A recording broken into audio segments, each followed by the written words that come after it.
A very warm good morning to all of you my friends. आप सभी का हमारे चैनल द स्टडी टेक में स्वागत है। So in this video we are going to discuss the complete Hindu newspaper analysis of 7 जुलाई 2022। 7 जुलाई 2022 के जितने भी इंपॉर्टेंट आर्टिकल एंड एडिटोरियल होंगे उनको हम डिस्कस करेंगे। तो वीडियो बहुत ज़्यादा इंपॉर्टेंट है, specially for all those student who are preparing for competitive exams. As well as this video is bilingual, it means I will explain in Hindi as well as in English. Okay and अगर आपको हमारा content और पढ़ाने का तरीका पसंद आता है देन प्लीज़ वीडियो को लाइक शेयर और चैनल को जरूर सब्सक्राइब कर लीजिएगा ताकि आपको हमारी वीडियो की अपडेट पहले मिलती रहे। ओके सो न्यूज़पेपर को स्टार्ट करने से पहले मैं कुछ आपको क्वेश्चन बता देता हूँ जो कि आपके एग्जाम के लिए बहुत ज़्यादा इंपॉर्टेंट है। I have taken some of the important question for you which you have to attempt in comment section. ठीक है, आपको कमेंट सेक्शन में अटेम्प्ट करने हैं। ओके उसके बाद हम एक्सटर्नल सोर्सेज की न्यूज़ को डिस्कस करेंगे। सो let's discuss the important question. ठीक है, इसके आंसर मैं बताऊंगा लेकिन उससे पहले आप कमेंट सेक्शन में मुझे इसका आंसर बताइएगा। ठीक है, पहला क्वेश्चन क्या है, विच institution has launch a portal name परीक्षा संगम। ठीक है, इसके बारे में मैंने कल के दिन ही पढ़ाया था कि रिसेंटली एक इंस्टीट्यूशन है जिन्होंने रिसेंटली परीक्षा संगम लॉन्च किया है पोर्टल। ठीक है, आपको बताना है इसमें कौन से इंस्टीट्यूशन है जिसने लॉन्च किया है परीक्षा संगम नाम का portal. A UGC, B CBSE, C NTA and D IGNOU. Okay move to the next important question that what is the national consumer helpline numbers in India. Okay A 1980, B 1998, C 1915 and D 1812। Third question is that what is the theme of Digital India Week 2022?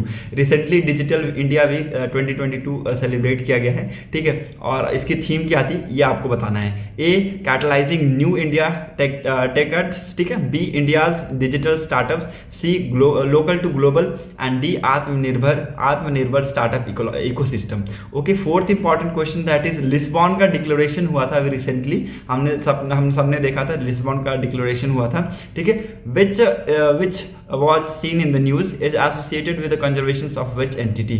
ठीक है, तो ये Lisbon declaration हुआ था किस entity पे हुआ था। ठीक है, किस चीज पे हुआ था, air, mountain, ocean and fresh water glacier. ठीक है, फिफ्थ इंपॉर्टेंट क्वेश्चन दैट काई चटनी, अभी मैंने आपको रिसेंटली पढ़ाया था काई चटनी के बारे में। It is made of weaver ant. ठीक है, तो वीवर एंड से ये बना हुआ होता है, मैंने पहले ही बताया था। ये एक पॉपुलर फूड है किस स्टेट की। ठीक है, पॉपुलर फूड है, मेड इन विच स्टेट। ठीक है, किस स्टेट में ये बनती है। Okay so these are the options, A Jharkhand, B Orissa, C Chhattisgarh and the West Bengal. Okay so these are the 5 question which is very much important from your exam point of view. So पहला question का answer हो जाएगा, मैं आपको बता देता हूं, I will give you answer. पहला क्वेश्चन का आंसर हो जाएगा बी, सीबीएसई ने रिसेंटली लॉन्च किया है परीक्षा संगम नाम का पोर्टल जिसके थ्रू आप क्या कर सकते हैं, वहां पर एक ही प्लेटफॉर्म पे आपको क्या किया जाएगा, सारी चीजें आपको मिल जाएंगी। ठीक है, चाहे वो रिजल्ट हो गया, चाहे वो आपकी नोटिफिकेशन हो गई, सारी चीजें आपको एक ही प्लेटफॉर्म पे मिल जाएंगी। ठीक है, दूसरा क्या है, नेशनल कंज्यूमर हेल्पलाइन नंबर क्या है, तो 1915, C will be the answer of this question. Okay, तीसरा अभी recently digital India week celebrate किया गया है, recently digital India week celebrate किया गया और इसकी जो थीम क्या थी, कैटलाइजिंग न्यू इंडिया टिकट्स। ठीक है, तो catalysing new India techade is the theme of digital India week 2022। Okay so this is very important, आपको याद रखना है ये सारी चीजें। Okay now move to the next important question. Lisbon की जो डिक्लेरेशन हुई थी, लिस्बॉन की डिक्लेरेशन हुई थी अभी रिसेंटली हुई थी, कहाँ पर, पोर्टेबल लिस्बॉन में हुई थी। ठीक है, और ये इस पे किस चीज पे इसकी मेन डिक्लेरेशन हुई थी, तो इट वाज ऑन ओशियन। ठीक है, ओशियन के ऊपर इसकी डिक्लेरेशन हुई थी। ठीक है, और इट वाज हेल्ड ऑन, आपको मैं इसको जो डिक्लेरेशन थी इसकी डेट थी लिख लीजिए, 27 जून 2020 से स्टार्ट हुई थी एंड 1 जुलाई को कंक्लूड किया गया था। ठीक है, और leader from across the world आप यहाँ पर सारे आए इस कंट्री में। ठीक है, लिस्बॉन में आए और impact of global warming and climate change के ऊपर, इस टाइप ऑफ टॉपिक के ऊपर बात की है। ठीक है, तो ओशियन के रिगार्डिंग ये चीज़ें थी, तो आपको इसके लिए इसको क्लियर हो गया। ठीक है, नाउ फिफ्थ इंपॉर्टेंट क्वेश्चन क्या है, kai chutney which is made of weaver ant. हमने पढ़ा है इसके बारे में कि काई चटनी क्या है, वीवर एंड से बनाई जाती है। ठीक है, एक पॉपुलर फूड स्पीसीज है किस स्टेट की, तो B will be the answer of this question. ये पॉपुलर फूड स्पीसीज है किसकी, उड़ीसा की। Okay so B will be the answer of this question. Okay now move to the important news analysis. ठीक है, तो पहला न्यूज क्या है, world zoonosis disease, world zoonosis day हमने सेलिब्रेट किया है 6 जुलाई। ठीक है, कल के दिन हमने वर्ल्ड जूनोसिस डे सेलिब्रेट किया है। ओके, और it celebrate across the world annually. ठीक है, हर साल हम अक्रॉस द वर्ल्ड सेलिब्रेट करते हैं। अब ये है क्या एक्चुअली, ये हमें आपको थोड़ा सा बताऊंगा। जूनेटिक डिजीज है क्या, जूनोसिस डे हम क्यों मनाते हैं। ठीक है, we celebrate to spread awareness about the infection disease. ठीक है, इन्फेक्शियस डिजीज होता है उसको, उससे बचने के लिए, उसकी अवेयरनेस को फैलाने के लिए हम इसको सेलिब्रेट करते हैं। ठीक है, और इसको कलेक्टिवली जेनेटिक डिजीज भी कहा जाता है। ठीक है, जेनेटिक डिजीज क्या होता है, इट्स ऑरिजिनेट अमंग एनिमल्स। ठीक है, एनिमल्स के आप एनिमल्स में ये जेनेटिक डिजीज ज़्यादा देखने को मिलेंगे। ठीक है, एनिमल्स से ये निकलते हैं, ऑरिजिनेट होते हैं और ह्यूमन को इन्फेक्ट करते हैं। ठीक है, तो जेनेटिक डिजीज ऐसे डिजीज होते हैं जो कि एनिमल से निकलते हैं, एनिमल से ऑरिजिनेट होते हैं और ह्यूमन को इन्फेक्ट करते हैं। ठीक है, infection occur via contact of bodily fluid. ठीक है, तो किससे इन्फेक्शन कैसे हो सकता है, या तो बॉडी फ्लूइड कॉन्टैक्ट में हो जाएगा, या तो इन्फेक्टेड जो एनिमल है या तो किसी को काट देगा, बाइट कर लेगा, तो उससे क्या हो सकता है, इन्फेक्शन फैल सकता है। ठीक है, such disease can be transmitted from animal to human naturally और वाया वर्सा। ठीक है, ऐसे डिजीज ट्रांसमिसेबल है। ठीक है, ट्रांसमिटेबल है from human animal to human. ठीक है, तो नेचुरली ये ट्रांसमिटेबल है। Okay, and vice versa. Okay, it is also called zoonosis. ठीक है, तो इसको जूनोसिस भी कहा जाता है, जूनोसिस भी कहा जाता है। This disease cause due to fungi. ठीक है, तो ये डिजीज किस लिए होता है, due to fungi, virus, bacteria, parasite, prions. ठीक है, तो इन सारी चीज़ों की वजह से ये डिजीज कॉज होता है। ठीक है, फंगाई की वजह से, वायरस की वजह से, बैक्टीरिया, पैरासाइट एंड प्रायोन की वजह से। Okay, some of the common disease include rabies, Ebola, swine flu, Zika, Ebola virus के बारे में आपने सुना होगा, plague, dengue, chikungunya, Japanese encephalitis, कोविड-19। ठीक है, तो ये सारी चीज़ों की वजह से आप ये कुछ कॉमन जेनेटिक डिजीज है जिसके नाम है, और किसके वजह से ये होते हैं, तो fungi, virus, bacteria, parasite, prion की वजह से होते हैं। कुछ मैंने आपको नाम बता दिए जेनेटिक डिजीज के, जिसके नाम क्या क्या है लिख लीजिए। रैबीज हो गया, इबोला हो गया, स्वाइन फ्लू हो गया, Zika and Ebola virus. Okay, plague, dengue, chikungunya. Okay, such disease are endemic to tropical region. ठीक है, तो ये एंडेमिक है to the tropical region. Okay, याद रखिएगा, बहुत इंपॉर्टेंट है। नाउ नेक्स्ट इंपॉर्टेंट न्यूज क्या है, second important news that state ranking index निकाली गई for the national food security act, NFSA अभी रिसेंटली रैंकिंग निकाली, state ranking index, and it was release by the central government. ठीक है, NFSA। ठीक है, रिसेंटली एक NFSA की इंडेक्स निकाली गई है, किसके द्वारा, सेंट्रल गवर्नमेंट के द्वारा, और इस इंडेक्स में उड़ीसा टॉप किया है। ठीक है, इस इंडेक्स में उड़ीसा टॉप किया है। ओके, आपको याद रखना है, बहुत इंपॉर्टेंट ये इंडेक्स है। ओके, उड़ीसा की जो रैंकिंग है, it came from the bringing resilient food system in India. ठीक है, तो इट्स केम फ्रॉम ये ब्रिंगिंग रिसाइलेंट फूड सिस्टम, इसके टर्म्स में इसको इस चीज के मेजर में इसको ज़्यादा मिला है, in bid to optimise the delivery of benefits. ठीक है, so it's very important. This announcement was made by the union food minister Piyush Goyal during food nutrition and security conference on food. ठीक है, Orissa received the index score of 0.836। ठीक है, तो आपको याद रखना है, Orissa in terms of bringing resilient food system in the state in bid to optimise the delivery of benefits. Okay, ये अनाउंसमेंट किया गया है former union food minister Piyush Goyal ji के द्वारा during food and nutrition security conference of food minister. Okay, और उड़ीसा की ranking क्या थी, फर्स्ट रैंक पे उड़ीसा है, और इसका स्कोर कितना गया, 0.83%। Odisha was followed by Uttar Pradesh. ठीक है, तो सेकंड पोजीशन पे उत्तर प्रदेश है with the score 0.797, and Andhra Pradesh third position पे 0.794। ओके, जो असेसमेंट फ्रेमवर्क है to rank the state and union territories was prepared on 3 pillars. 3 pillars पे इसको प्रिपेयर किया गया। तो पहला क्या है, coverage and targeting and provisions of act. ठीक है, coverage targeting and provision of act. ठीक है, पहला पिलर है। दूसरा क्या है, डिलीवरी प्लेटफॉर्म। ठीक है, दूसरा क्या है, डिलीवरी प्लेटफॉर्म है। तीसरा क्या है, न्यूट्रिशन इनिशिएटिव। ठीक है, तो ये 3 प्लेटफॉर्म के 3 पिलर के ऊपर इसको मेजर किया जाता है, और इसकी वजह से आपको यहाँ पर देखने को मिलेंगे, इस इंडेक्स को बनाया गया सेंटर के द्वारा, in which Gujarat emerge as the top position. ठीक है, गुजरात आपको यहाँ पर टॉप में देखिए। Okay, now let's discuss the newspaper को हम लोग डिस्कस करते हैं and move to the first paper. ठीक है, पहली हेडलाइन बहुत ज़्यादा इंपॉर्टेंट है, so let's discuss. SpiceJet get DGCA notice for safety lapses. ठीक है, स्पाइसजेट को DGCA की नोटिस मिली है for the safety labs. Okay, okay, regulatory frag, poor maintenance and failure to pay vendors, ठीक है। और किस चीज़ की रिगार्डिंग है? पुअर मेंटेनेंस की रिगार्डिंग है and failure to pay vendors की रिगार्डिंग है। ओके, सेफ्टी मैनिफेस्ट क्या क्या दिया गया है, what the DGCA notice says. Okay, क्या नोटिस क्या कहता है वो हम देखते हैं थोड़ा, ठीक है, कि एक्चुअली कहा क्या गया है इस नोटिस में, ठीक है। SpiceJet fail to establish safe and efficient and reliable air service, ठीक है। जो स्पाइसजेट है, स्पाइसजेट जो एयरक्राफ्ट है, ये फेल हो गया in establishing safe, efficient and reliable air service, ठीक है। दूसरा क्या है?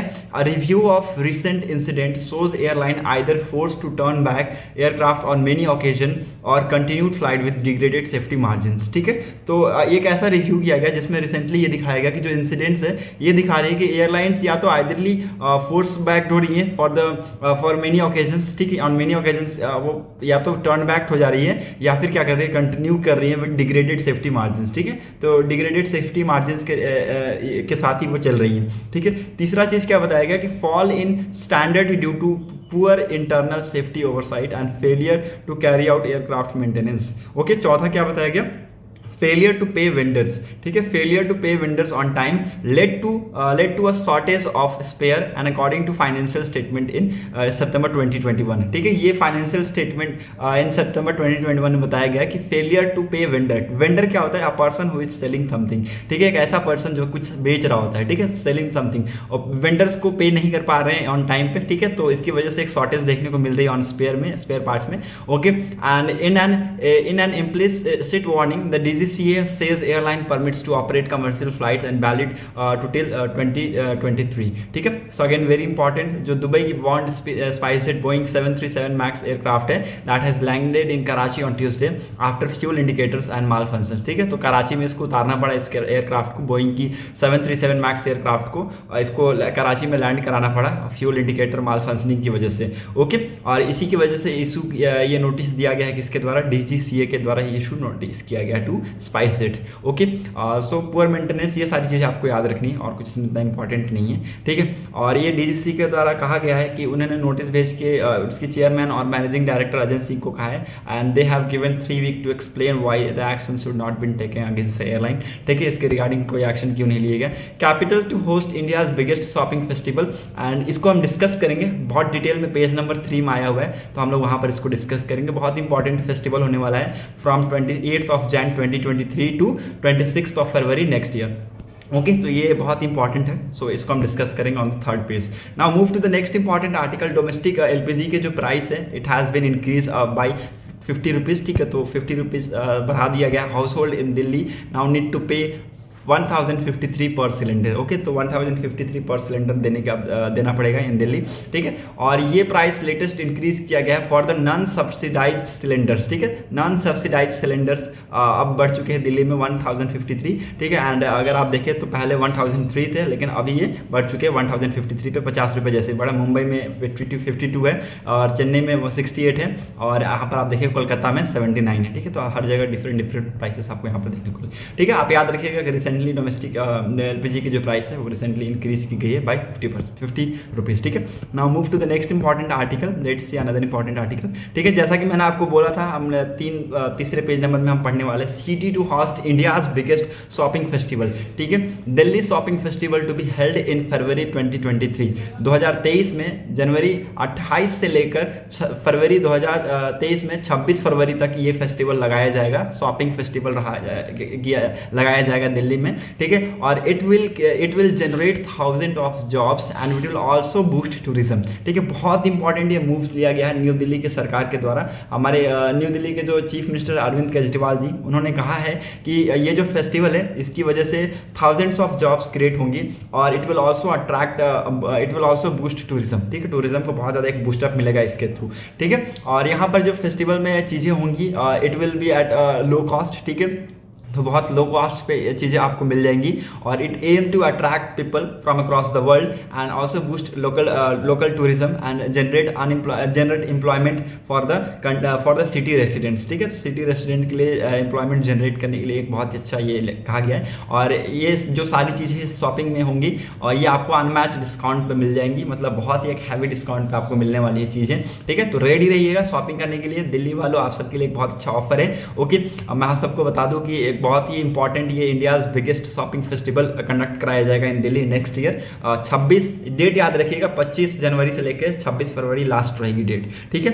बहुत इंपॉर्टेंट है। और उन्होंने कहा है कि I invite people from entire country and to the world to book their ticket to visit Delhi for the festival which is unique opportunity to buy quality product, experience the culture and tradition of the city. This has been said by the mister Kejriwal in the conference, ठीक है। तो ये सारी चीजें बताई गई है और it is the India's biggest shopping festival in the world over the coming years, ठीक है। तो इंडिया का सबसे बिगेस्ट फेस्टिवल है। जॉब बोनंजा में क्या कहा है उन्होंने कि this will provide thousands of job to the Delhi residents, ठीक है। दिल्ली रेसिडेंट्स को इससे बहुत ज़्यादा बूस्टअप मिलेगा in employment sector and most importantly the festival will create thousands of job and we have made employment generation our priority which reflects in our budget and every speech, okay। Delhi government will divide the city into north, south, east, west and central, ठीक है। 5 चीज़ों में इनको divide करेंगे। Delhi government ने जो city है उनको 5 दिशाओं में डिवाइड कर दिया, डायरेक्शन में, नॉर्थ, साउथ, ईस्ट, वेस्ट तो हो गया और एक हो गया सेंट्रल, ठीक है। तो इन यहाँ पर हर एक जो आपके जो डायरेक्शंस होंगे वहाँ पर एक एक जोन होंगी और वहाँ पर इस फेस्टिवल को किया जाएगा, कंडक्ट कराया जाएगा, ठीक है। So it's very important festival. आपको मैं बता दूँ कि आपको यहाँ पर you should go there, okay, and you should actually experience what the things is actually over there, okay. So I will definitely go if I will have time, okay. मेरे पास अगर टाइम होगा तो I will definitely go, okay. Now move to the next important article, let's see another important, बहुत important ये editorial है। आज का एक एडिटोरियल है ये है, और ये तो इतना कुछ इंपॉर्टेंट है नहीं, और ये इसके बारे में हम जीएसटी के बारे में थोड़ा सा पढ़ेंगे, क्योंकि आपको पता है जीएसटी इन्फ्लेशन के वजह से ये सारी चीज़ें इसमें आई हुई है, ठीक है। इंडिया और ईयू के रिलेशन के बारे में हम थोड़ा सा पढ़ेंगे, और ये 3 जो आर्टिकल है ये बहुत इंपॉर्टेंट है, ठीक है। ये जो दूसरा आर्टिकल है उसमें से हम कुछ पॉइंट्स लेंगे, ठीक है, और जो तीसरा आर्टिकल उसको भी हम डिटेल में। पहला आर्टिकल बहुत ही इंपॉर्टेंट ऑथर के द्वारा कहा गया है, और ये क्या है, वर्ड फ्रॉम बैंडोंग टू री-अलीव in Bali and Delhi, okay। It's again very important, which very important editorial which has been written by Suhasini Haidar, ठीक है। सुसनी हैदर जी के द्वारा इनको लिखा गया है, और इन्होंने कहा है कि रिसेंटली हमने बैक टू बैक 3 समिट देखे हैं, 3 समिट देखे हैं to settle the dust on who stand where on Russia invasion of Ukraine, ठीक है। पहला समिट की बात किया इन्होंने, ब्रिक्स समिट, ठीक है। डेट लिखते जाइएगा, बहुत इंपॉर्टेंट है, ठीक है, बहुत इंपॉर्टेंट है। डेट पूछे जा सकते हैं आपके एग्जाम में, ठीक है। ब्रिक्स समिट रिसेंटली हुआ जून में, 23 और 24 ऑफ जून 2022 को,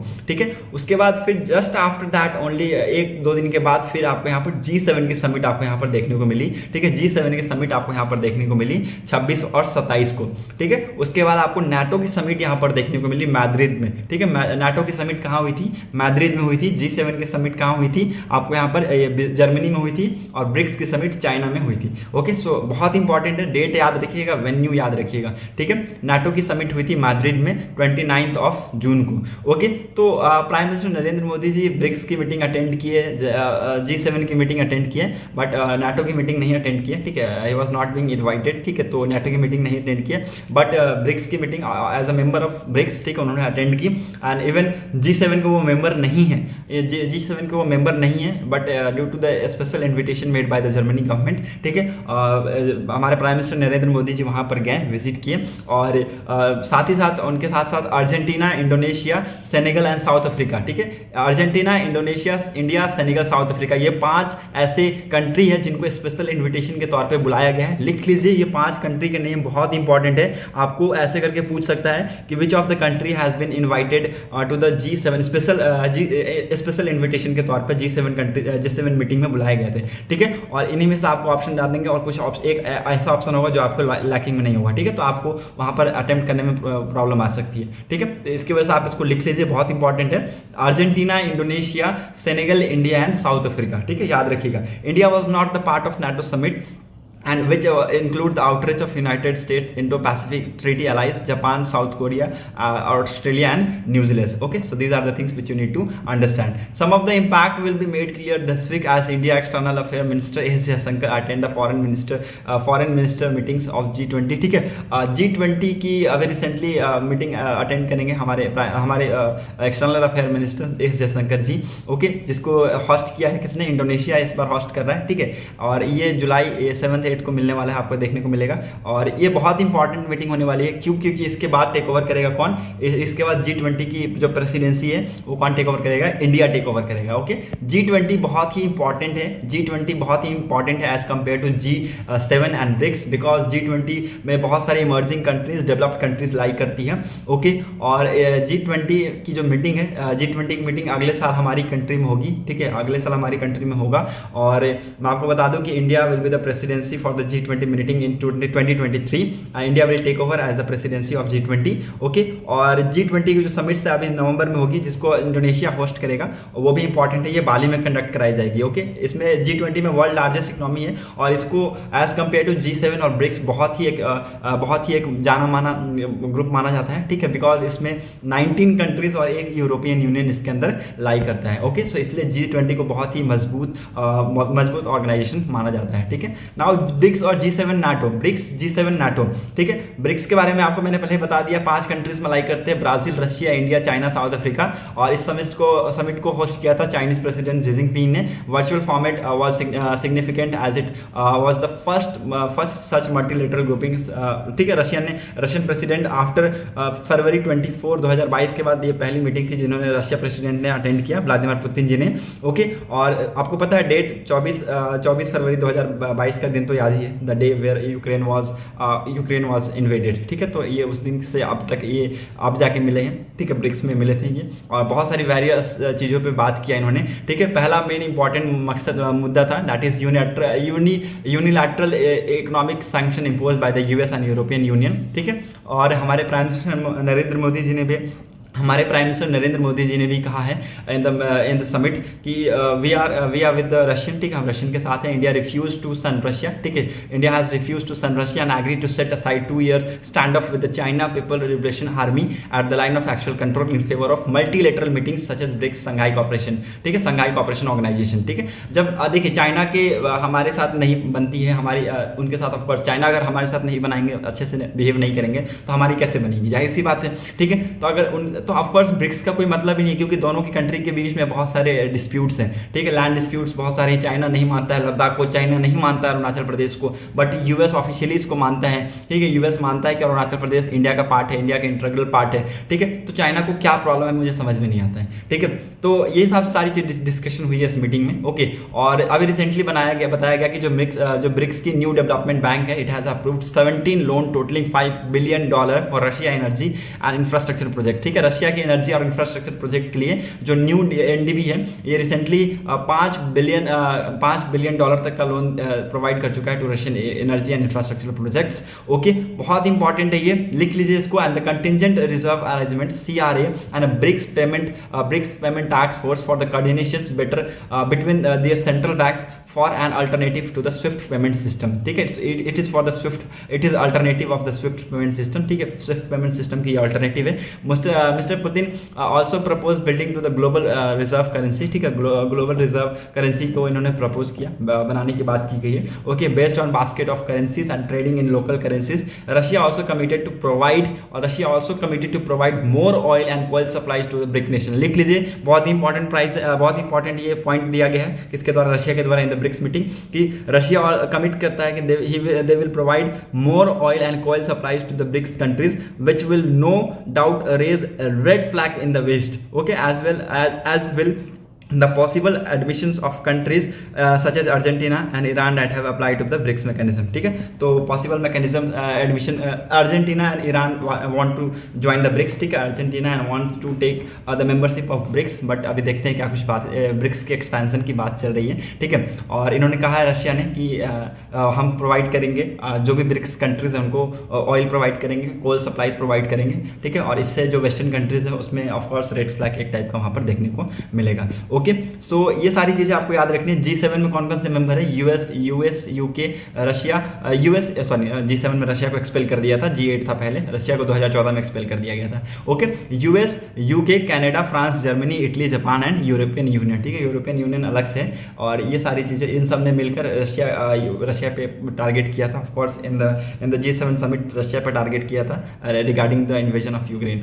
ओके, नाउ बहुत सारी और इंपॉर्टेंट फैक्टर पे बात हुआ, जैसे ऑकस बना था रिसेंटली, तो ऑकस पे भी बात हुआ था। ये बताया गया था चाइना के द्वारा कि AUKUS was made for China के अगेंस्ट इसको बनाया गया है, ठीक है, चाइना के अगेंस्ट इसको बनाया गया है। ओके, और रिसेंटली अभी ये चीज़ बात हुई थी कि जो हमारे प्राइम मिनिस्टर नरेंद्र मोदी जी, इन्होंने कमिट किया है to a singular strategy about a defensive once that does not condemn Russia for its attack on Ukraine, but it also does not criticise it either, ठीक है। तो पहला चीज़ उन्होंने कहा है कि India has joined China as a global economist, ठीक है, इंडिया ने ज्वाइन किया है चाइना को as a global economies that have most increase in the intakes of Russian oil, ठीक है। रशियन ऑयल को हमने सबसे ज़्यादा अभी तक परचेज किया है आज के रेट में, where India continue to the source fertiliser, cement and other commodities from Russia, ठीक है। तो रशिया से बहुत कुछ इंडिया इंपोर्ट करता है, जैसे कि फर्टिलाइजर हो गया, सीमेंट हो गया, अदर कमोडिटीज़ हो गया, ये सारी चीज़ें रशिया से क्या करते हैं हम इंपोर्ट करते हैं। ओके, और आज के डेट में एक न्यूज़ भी आई थी कि हमने चाइनीज़ युआन का यूज़ करके हमने परचेज़ किया है रशिया से चीज़ें, ठीक है। तो इसकी न्यूज़ भी बहुत ज़्यादा फैली थी, जिसको चाइना ने बहुत ज़्यादा हाईलाइट किया था, बताया था कि हमारी करेंसी की वैल्यू देख लीजिए बहुत ऊपर है, ठीक है। और सेकंड चीज़ इंडिया ने कहा कि India is working to diversify its defence purchase from Russia, ठीक है। India is working to diversify its defence purchase from Russia, hostilities with China is high, China के साथ हॉस्टिलिटीज़ बहुत ज़्यादा है, बहुत ज़्यादा ऊपर है, अव्वल दर्जे की है, and strategic deal towards the US Quad partners in the Indo Pacific is growing. Okay, so these are the things which you need to understand, ठीक है। आर्टिकल में यही कहा गया है कि जो मीटिंग हो रही है उन पे जो मेन मकसद है that is all about the sanction, ठीक है। इन्फ्लेशन दिन प्रतिदिन बढ़ता जा रहा है, ठीक है। आपको यहाँ पर एक अल्टरनेटिव्स की जरूरत है, रशिया पे डिपेंडेंसी कम बनानी है, तो डिफरेंट मीटिंग में डिफरेंट आपको यहाँ पर टॉपिक्स मिलेंगे। कुछ मीटिंग में आपको क्लाइमेट चेंज मिल जाएगी, कुछ मीटिंग में आपको मिल जाएंगे कि इन्वायरमेंट से रिलेटेड बात कर रहे हैं, ठीक है। कुछ मीटिंग में जहाँ पर बहुत ज़्यादा वो एंटी रशिया जो मीटिंग होगी उसमें आपको मिल जाएंगी रशिया यूक्रेन इन्वेजन, आपको ये मिल जाएंगे, ठीक है। तो ये सारी चीज़ें इसमें बात की गई है। ओके, सो इंडिया को एक अलग स्ट्रैटेजी की ज़रूरत है, और of course India should be the support of Russia, ठीक है। इंडिया को सपोर्ट करना चाहिए रशिया का, because as the Indians we can not forget 1971 incident. Okay, लिखिएगा मुझे इसके बारे में कमेंट सेक्शन में कि इंडिया और रशिया, क्या इंडिया को रियली आज के डेट में ऑन द ह्यूमन राइट को लेकर रशिया को सपोर्ट करना चाहिए रिगार्डिंग दिस। ओके, तो ये इसके बारे में मुझे कमेंट सेक्शन में पक्का बताइएगा, ठीक है। As the global inflation rise, next article क्या है, नेक्स्ट इंपॉर्टेंट एडिटोरियल क्या है, the taking stock of 5 year, ठीक है। आपको पता है कि इन्फ्लेशन बहुत ज़्यादा बढ़ता जा रहा है, और रिसेंटली कंज्यूमर प्राइस इंडेक्स आया था, उसमें इन्फ्लेशन बताया गया था कितना 3.66, while it was later increase to 4.24, ठीक है, for the post GST next 12 month. Okay, India was not alone in the higher inflation, India एकमात्र ऐसा कंट्री नहीं है जो सिर्फ इन्फ्लेशन फेस कर रहा है, बल्कि वर्ल्ड में ऑस्ट्रेलिया, न्यूजीलैंड हो गया, कनाडा हो गया, ये सारी जो कंट्रीज है ये फेस कर रही है, एज वेल एज यूएस में भी अगर आप देखें तो रिपोर्ट आई थी कि इन्फ्लेशन बढ़ता जा रहा है, ठीक है। तो ये ऐसी बात नहीं है, इन्फ्लेशन टुवर्ड द वर्ल्ड आपको देखने को मिल रहा है, और sorry it is due to हम सब जान रहे हैं अभी आज के डेट में बहुत ही क्रिटिकल सिचुएशन क्रिएट हो गई है, ठीक है। रशिया रुकने का नाम नहीं ले रहा है, ठीक है। अभी रिसेंटली उन्होंने दोनबास और लुहांसिक का रीजन को कब्जा लिया है, and they are moving toward its. Okay, so इसकी वजह से आपको बहुत ज़्यादा फर्क पड़ेगा इस चीज़ में, ठीक है। तो इसकी वजह से आपको यहाँ पर इन्फ्लेशन देखने को मिल रहा है, ठीक है। और ये भी कहा गया है कि inflation was lowered in food item में इन्फ्लेशन बहुत कम है as compare to non food item, ठीक है। तो नॉन फूड आइटम के कंपेयर में inflation was lowered in food item, ठीक है। कार्बन न्यूट्रलिटी की बात की गई है नेक्स्ट आर्टिकल में, इंडिया EU ग्लोबल डायनेमिक, इसमें कार्बन न्यूट्रलिटी की बात की गई है by being bywords to the sustainable world, hosting countries Norway, Sweden, UK, France, Spain, Germany, Japan, Canada and Costa Rica, US, Brazil, Russia, India and China amongst other have set themselves net zero, ठीक है। हम सबने target किया है net zero के लिए India ने target किया 2070 तक नेट जीरो कार्बन एमिशन के लिए, ठीक है। और बहुत सारी ऐसी कंट्रीज है जिन्होंने टारगेट किया है कि या तो मिडिल में 2050 में, या तो उसके बाद या तो 2060 में, या फिर जैसे इंडिया 2070 में किया है कि हम 2070 तक नेट जीरो न्यूट्रल हो जाएंगे, ठीक है, कार्बन न्यूट्रल हो जाएंगे, ठीक है। तो वैसे यूरोपियन यूनियन ने भी टारगेट सेट किया है कि which want to be the first carbon neutral, ठीक है, पहला कार्बन न्यूट्रल होना चाहते हैं ये बाय 2050, ठीक है, 2050। ओके, और इन्होंने बहुत इंपॉर्टेंट टेक्नोलॉजी की बात की है, जैसे कि CBAM to attain carbon neutrality. EU has set fourth immediate target, has brought out a fifth for 55 package, a communication of its 2030 climate target, ठीक है।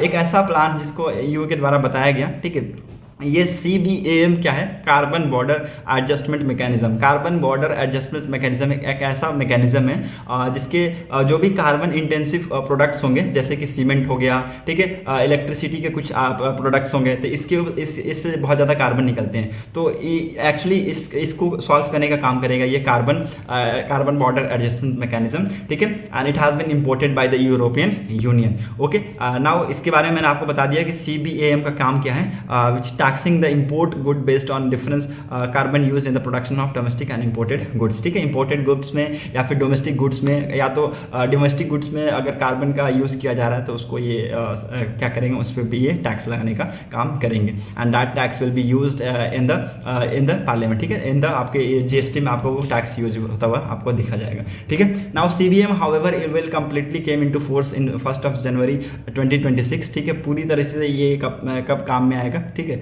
1 जनवरी 2026 से आएगा। एंड हम इसके बारे में बहुत सारी इंपॉर्टेंट चीज़ें, जब पहली बार इसको जब लाया जाएगा, पहला फेज में जब इसको टेस्ट किया जाएगा, तो इसमें कौन कौन से आइटम लगाए जाएंगे, आयरन हो जाएगा, ठीक है, आयरन हो गया, स्टील हो गया, एल्युमिनियम हो गया, सीमेंट हो गया, fertiliser, electricity will be taxed under CBAM। ठीक है, तो ये सारी चीज़ों को टैक्स किया जाएगा अंडर CBAM। ठीक है, याद रखिएगा CBAM बहुत इंपॉर्टेंट है, कार्बन बॉर्डर एडजस्टमेंट मैकेनिज्म बहुत इंपॉर्टेंट है, कार्बन प्राइसिंग सिस्टम है। ठीक है, कार्बन प्राइसिंग सिस्टम, क्वेश्चन भी पूछा जा सकता है, कार्बन बॉर्डर एडजस्टमेंट मैकेनिज्म क्या है, ठीक है, किस टाइप का सिस्टम है, तो कार्बन प्राइसिंग सिस्टम है जो कि कार्बन इंटेंसिव प्रोडक्ट्स के ऊपर टैक्स लगाने का काम करेगा। EU claim that CBAM is intended to reduce carbon leakage. ठीक है, EU क्या क्लेम करता है कि जो CBAM है, it is intended to reduce carbon leakage, create level play field for European producer and encourage producer to in other country to adopt cleaner technology, but several discussions have cropped up around CBAM. Developing countries have raised their concern on legality of CBAM, pointing out its conflict with World Trade Organization and the United Nations Framework Convention on Climate Change norms, and are afraid of its to encourage protectionism। ठीक है, so developing countries also flag to use the revenue collected from them। ठीक है, so it's also flagged the use of revenue collected from them। और ये कहा गया है EU के द्वारा कि जो भी टैक्सेस कलेक्ट किए जाएंगे CBAM के द्वारा, उसको एज अ EU के बजट में उसको यूज किया जाएगा। It will be the part of EU budget. And next, generation EU recent initiative launched to provide economic support to EU member countries impacted by the COVID-19 pandemic। Okay, so India and EU एक healthy trade relationship share करता है। The EU is the India's 3rd largest trading partner, why India is EU's 11th largest trading partner. लिख लीजिए, EU क्या है, India's का 3rd largest trading partner है, और इंडिया के लिए जो EU है वो 11th ट्रेडिंग पार्टनर्स है। ठीक है, India is EU's 11th largest trading partners. ठीक है, so in 2019-20 India and EU trade account for 63.8 billion, याद रखिएगा 63.8 billion in goods, while a total of 1.9% of EU total trades in goods in 2020 came to India, and India export almost 14% of its globe export to EU। ठीक है, तो हम कितना, लगभग 14% globally export करते हैं to the EU। Okay, rather than the tax on the export on EU as proposed in CBAM, India and EU can cooperate better by investing in cleaner and greener technology in India. ठीक है, तो दोनों countries मिलकर cleaner और greener technology के ऊपर काम कर सकते हैं। ठीक है, सो EU और इंडिया का एक बहुत अच्छा, बहुत हेल्दी रिलेशन है, और दोनों कंट्री मिलकर बहुत सारी चीज़ों के ऊपर बातचीत करेंगे। Okay, move to the another important article. हम लोग फटाफट मूव करते हैं, देखते हैं क्या कुछ और भी इंपॉर्टेंट आर्टिकल्स हैं। यहाँ पर आपको कुछ भी नहीं मिलेगा, ठीक है, सारी चीज़ें आपको यहाँ पर बकवास मिलेंगी। ठीक है, तो यहाँ पर हम फोकस नहीं करेंगे। Let's move ahead, let's see और कुछ इंपॉर्टेंट न्यूज़ है कि नहीं। वर्ल्ड सेक्शन में मूव करते हैं। नहीं, यहाँ भी कुछ इंपॉर्टेंट नहीं है। ठीक है, सो लेट्स मूव। ठीक है, Afghan soils won't be use to launch attacks. ठीक है, अटैक्स को लॉन्च करने के लिए अफगान सॉइल्स का यूज़ नहीं किया जाएगा। ये तालिबान के सुप्रीम लीडर मुला हबीबुल्लाह हल्का ज़्यादा ने ये कहा है ऑन वेडनेसडे के दिन कि अफगान की जो सॉइल है, it will not be use to launch the attacks against other countries. ठीक है, सो अगेन इट्स इंपॉर्टेंट, लिख लीजिएगा आपके लिए, बस ऐसे थोड़ा सा इंपॉर्टेंट है, ज़्यादा नहीं, वैसे थोड़ा सा इंपॉर्टेंट है। ठीक है, बिजनेस सेक्शन में कुछ इंपॉर्टेंट नहीं है अभी तक, तो देखते हैं। यहाँ पर कुछ है नहीं। ठीक है, यहाँ पे कुछ है नहीं। ठीक है, हाँ, एक ये में हो सकता है। ठीक है, Aiwa target 1 billion revenue from India in 5 year. ठीक है, 5 सालों में आविया है वो टारगेट कर रहा है कि 1 बिलियन की रेवेन्यू हो जाएगी फ्रॉम इंडिया से। ठीक है, इन 5 ईयर, ये एमडी के द्वारा कहा गया है। Okay, it's again very important. आप जापानीज के जो consumer durables firm Aiwa plans to diversify its product portfolio in India to foray into the categories such as ACs, washing machine, refrigerator as it eyes as a revenue of 1 billion from the country. ठीक है, next 4 to 5 year. ठीक है, तो अगले 4 से 5 सालों में आविया plan कर रहा है टू डाइवर्सिफाई इट्स प्रोडक्ट। ठीक है, प्रोडक्ट पोर्टफोलियो की डाइवर्सिफिकेशन को प्लान कर रहा है वो in India in the category of AC, washing machine, refrigerators. ठीक है, और 1 बिलियन रेवेन्यू जनरेट हो सकता है in India from next 4 to 5 years. Okay, तो ये आप याद रखिएगा। Now move to the next important. यहाँ और कुछ इंपॉर्टेंट नहीं है, स्पोर्ट्स से रिलेटेड कोई इंपॉर्टेंट न्यूज़ आई नहीं है। So that set for today's video analysis. अगर आपको वीडियो इंपॉर्टेंट लगी हो then please do share this video, do like it and do subscribe our channel. And अगर आपको अच्छा लगता है देन प्लीज़ लोगों के साथ ज़रूर शेयर कीजिए, और लाइक करने में, शेयर करने में और चैनल को जरूर सब्सक्राइब करने में शर्माइएगा नहीं। ठीक है, so that you will get notification of my videos. Okay, so that set for today's video analysis. Thanks for watching our video. Thank you and have a nice day.